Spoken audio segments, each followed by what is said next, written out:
2 dari kelas 11 1, kami akan menyaksikan hasil proyek kami dengan tema membangun nirwana, berimajinasi membangun nirwana dengan tema kami adalah polusi air. Sebelum kita mulai, di sini berdasarkan judulnya aja tadi, mungkin teman-teman ada yang bisa nebak nggak ini semacam inovasi apa sih kita buat?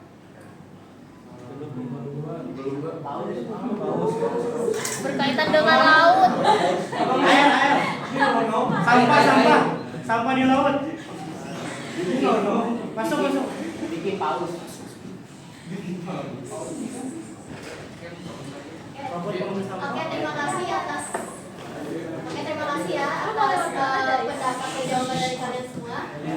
Mari kita perkenalan satu-satu dulu ya. Jadi perkenalan, nama saya Sanya Farsari Maharani. Saya Nadia. Saya Muhammad Alfiano.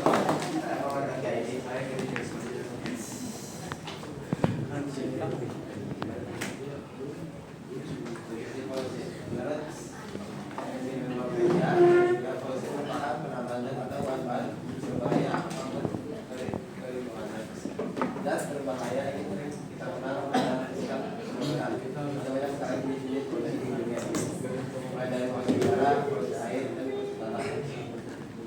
Polutan tidak hanya berbahaya bagi satu jenis organisme saja, tapi juga berdampak buruk bagi semuanya dari Apa itu polusi air? Dari ketiga jenis polusi yang kita rasakan, banyak orang yang hanya membahas dan peduli terhadap polusi udara sebagai permasalahan. Padahal selain polusi udara, salah satu jenis polusi yang sering kita temui dari kehidupan sehari-hari adalah polusi air. Polusi air menjadi ketiga zat berbahaya seperti limbah industri, pertanian, rumah tangga, serta bakunya, laut udara, dan diperlukan organisme patogen masuk ke dalam badan air, seperti sungai, danau, dan laut, sehingga merusak kualitas air dan mengganggu ekosistem perairan. Pencemaran air yang kita temui adalah pencemaran akibat sampah plastik dan tumpahan minyak.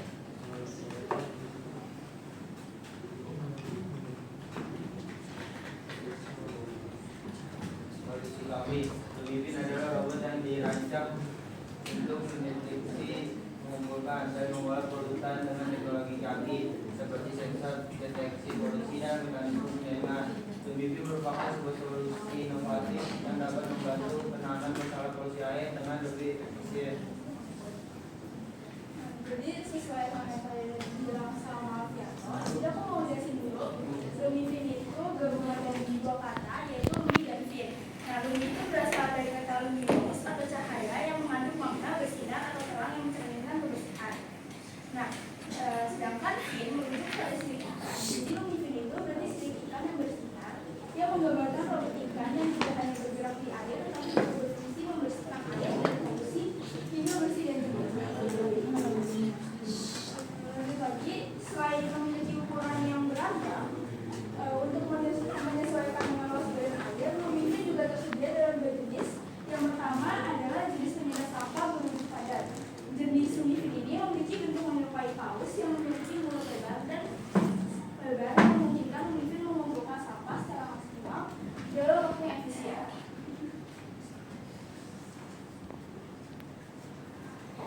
Nah, jenis lumifin yang kedua adalah robot yang berfungsi untuk menyerap tumpahan minyak secara khusus. Jenis ini memiliki bentuk menyerupai ikan pari dengan permukaan yang lebar yang bertujuan untuk menggapai tumpahan minyak secara efisien. Robot ini dilengkapi dengan spons yang khususnya menyerap minyak di bagian bawah. Oke, selanjutnya kita akan masuk ke perkenalan tentang salah satu jenis ikan lumifin yang tadi ya, yaitu ikan yang bisa menyedot sampah. Oke, sebelumnya kami sudah membuat prototipe print di kertas karton warna biru. Jadi yang ini ikan paus kita yang bisa menyedot sampah, yang ini ikan yang bisa menyedot minyak. Jadi saya akan menjelaskan yang bagian ikan yang bisa menyedot sampah. Jadi bisa dilihat di sini ikannya sesuai yang sudah dijelaskan Kaca tadi. Ikan penyedot sampah dia mulutnya lebar. Jadi dia kerjanya itu sama seperti vacuum cleaner, dia bisa menyedot semua sampah yang ada di sekitarnya menggunakan sensor. Jadi sensornya itu terintegrasi dalam sebuah aplikasi. Jadi kalau misalnya si lumifinnya nih di mekanisme misalnya Lumifinnya itu dibawa dalam sebuah akuarium. Nanti akuariumnya ini akan dilepas di perairan.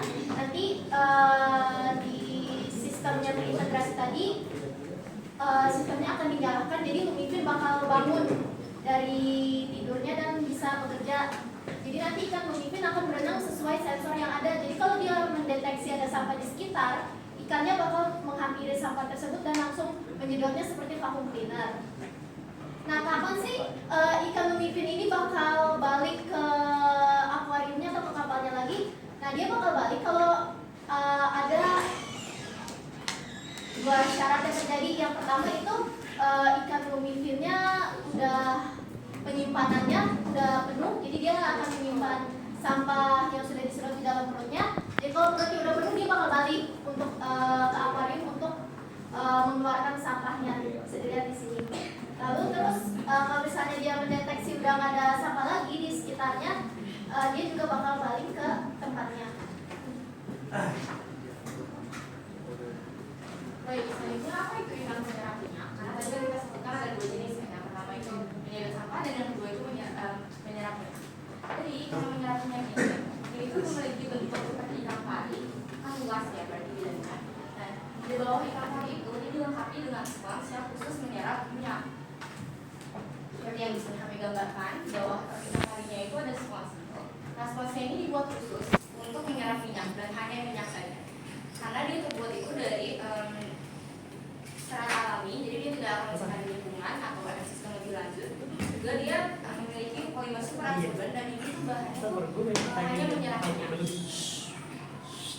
Nah, si spons ini itu secara garis besar ini dirancang untuk memiliki daya tarik yang sangat kuat terhadap molekul minyak. Sementara air itu biasanya cenderung ditolak. Nah, kapan dia balik ke akuarium sama seperti penyedot sampah, dia akan kembali ke akuarium setelah spons atau tempat penyimpanannya itu sudah penuh atau saat baterainya itu sudah habis. Dia akan kembali ke akuarium, menyalurkan minyaknya, kemudian minyak yang sudah terkumpulkan tersebut akan kita salurkan ke pabrik yang dapat mengolah tumpahan minyak tersebut menjadi sesuatu yang dapat bermanfaat bagi kehidupan manusia.